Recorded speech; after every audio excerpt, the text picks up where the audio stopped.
సురక్షిత పెట్టుబడిగా బంగారానికి ఢోకా లేదని కేంద్ర ప్రభుత్వ ప్రధాన ఆర్థిక సలహాదారు వి అనంత నాగేశ్వరన్ అన్నారు. ఈ కోణంలో చూస్తే భవిష్యత్తులో పసిడికి డిమాండ్ మరింత పెరుగుతుందన్నారు. పసిడి మార్కెట్లపై ఐజీపీసీ ఐఐఎంఏ నిర్వహించిన వార్షిక సదస్సులో ఆయన ఈ అభిప్రాయం వ్యక్తం చేశారు. పెట్టుబడుల విధీకరణ కోసం చూసే ప్రతి మదుపరి పోర్ట్ఫోలియోలో బంగారం తప్పనిసరిగా ఉండాలన్నారు. స్టోర్ వాల్యూ, సాంస్కృతిక, మతపరమైన ఉత్సవాల్లో నగగానే కాక పసిడి ప్రతి వ్యక్తి పెట్టుబడుల పోర్ట్ఫోలియోలో ఉండాల్సిన ఆస్తి అని ఆయన అన్నారు.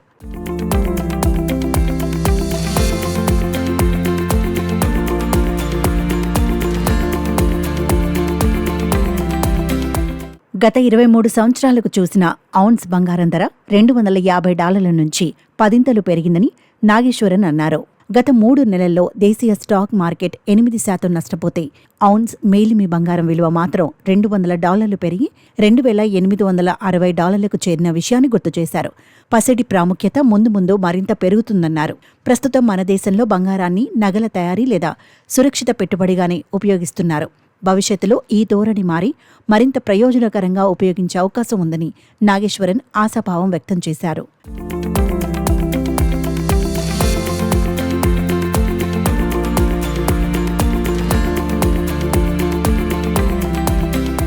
ప్రపంచవ్యాప్తంగా పెరిగిపోతున్న ప్రభుత్వాల అప్పులపైన సీఈఏ నాగేశ్వరన్ ఆందోళన వ్యక్తం చేశారు. ప్రస్తుతం ఈ అప్పులు అనేక దేశాలకు మోయలేని భారంగా మారాయన్నారు. దీంతో భవిష్యత్తులో ప్రభుత్వాల ఆదాయాలు ఈ అప్పుల చెల్లింపులకే సరిపోతాయి తప్ప అభివృద్ధి ఖర్చులకు ఏమీ మిగలవన్నారు. ఈ ఏడాది మార్చి ముగిసే నాటికి మన దేశ అప్పు జీడీపీలో 57.1% చేరే అవకాశం ఉందన్నారు.